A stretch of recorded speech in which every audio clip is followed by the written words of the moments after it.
It's a towering wall so enormous that those brave enough to challenge its face aren't even visible to the naked eye.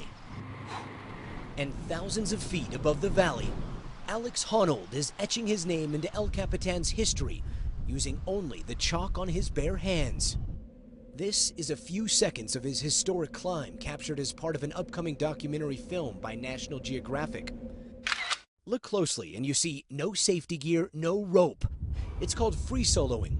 And on his way up, he passed climbers camping out on a route that can take the most experienced 3 to 4 days with ropes.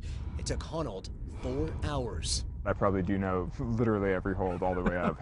Or in Mexico, finding his zen on a ledge. Now, the world is celebrating Honnold's crowning achievement, Honnold taking it all in stride. Has it sunk in? I don't know, honestly, looking at the wall, it looks exactly the same to me. I'm like, it's still the most amazing piece of rock. It is kind of hard to believe. The climbing king of Yosemite's majestic El Capitan. Gotti Schwartz, NBC News, Yosemite, California. Hey, NBC News fans, thanks for checking out our YouTube channel. Subscribe by clicking on that button down here and click on any of the videos over here to watch the latest interviews, show highlights, and digital exclusives. Thanks for watching.